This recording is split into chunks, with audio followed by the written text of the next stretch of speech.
most important teachings of nurturing love, starting with your neighbor.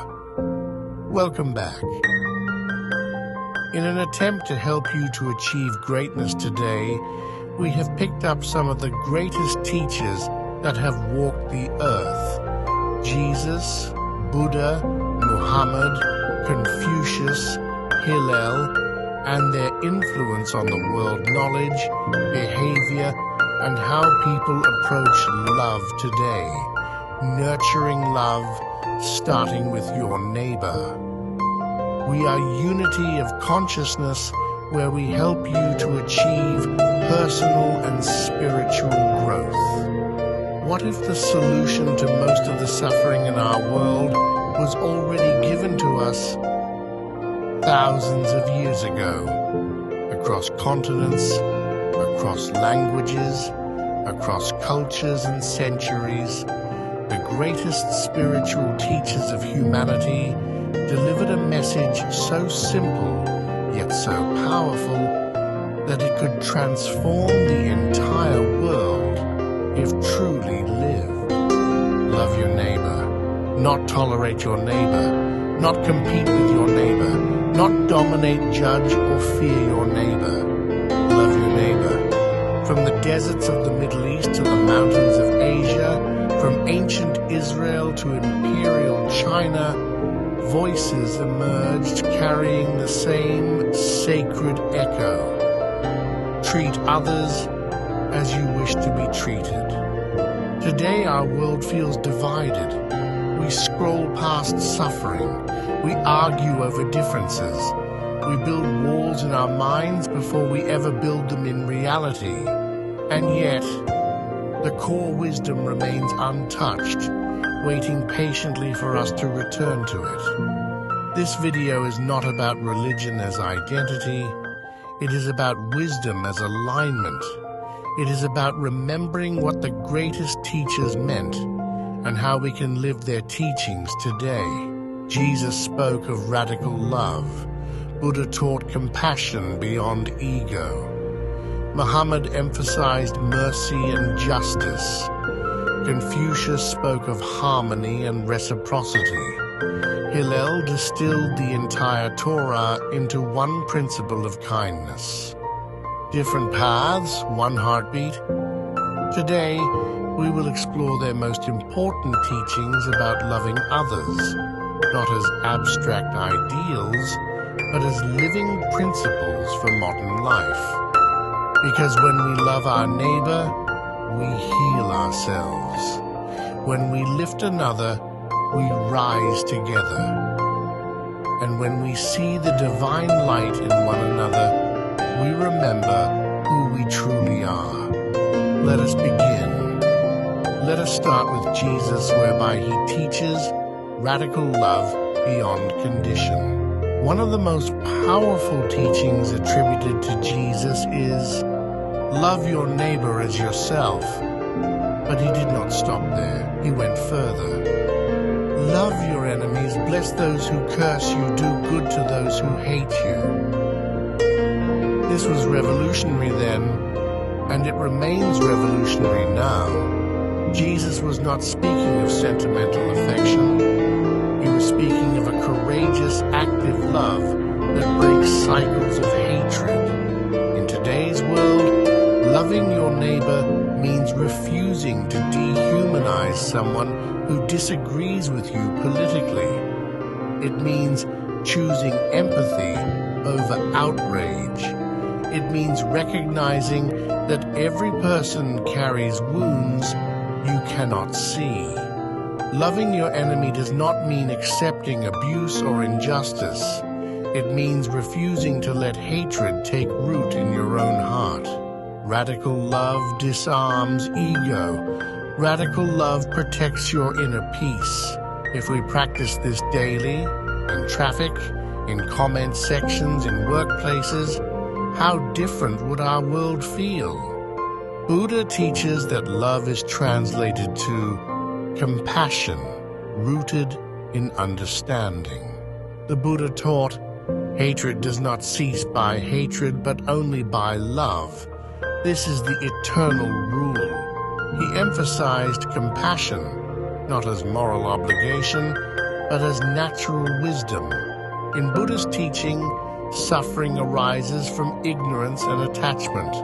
When someone harms others, they act from confusion, fear, or craving.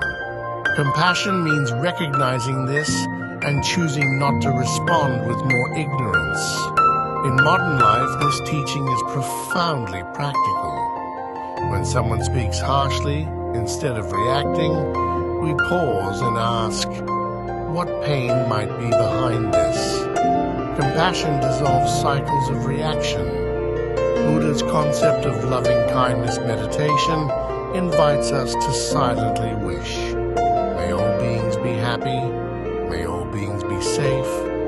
May all beings live with ease. Imagine beginning each day with that intention, not just for those you like, but for all beings. Compassion does not weaken us. It strengthens emotional intelligence and stability. It transforms relationships from battlefields into spaces of understanding. Muhammad extends the love in the adverse situations where he explains that love and mercy as the foundation. The Prophet Muhammad emphasized mercy repeatedly. One of his sayings teaches, "None of you truly believes until he loves for his brother what he loves for himself." And the Quran describes God as the most merciful. Mercy is not weakness. It is strength guided by restraint. In a world quick to cancel, shame, and condemn, mercy reminds us that humans grow, change, and learn. To love your neighbor through the lens of mercy means forgiving when possible, offering fairness in conflict, acting justly even when emotional. Justice without mercy becomes cruelty. Mercy without justice becomes chaos. The balance is sacred. In daily life, mercy may look like giving someone the benefit of the doubt.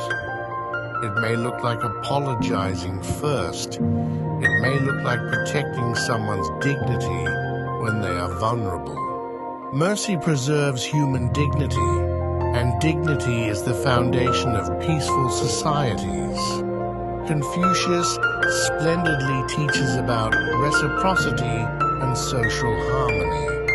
Confucius offered a principle strikingly similar to what later became known as the Golden Rule. Do not impose on others what you do not wish for yourself.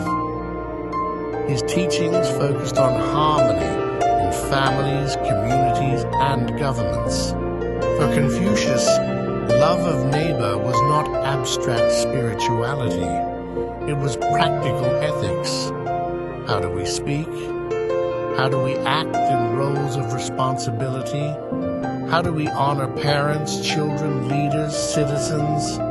Harmony begins in small actions repeated daily. In modern society, this teaching challenges us.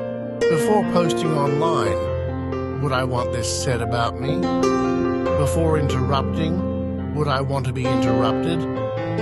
Before judging, would I want to be judged this way? Reciprocity creates trust. Trust creates stable communities. Stable communities create peace. Confucius reminds us that love is demonstrated in respectful conduct. It is not loud, it is consistent. Hillel, the essence of the law of love, ethically. The Jewish sage Hillel was once asked to summarize the Torah while standing on one foot. He replied, "What is hateful to you, do not do to your fellow. The rest is commentary." Such clarity, such simplicity. The foundation of ethical life is empathy. If it hurts you, do not inflict it. If it humiliates you, do not cause it.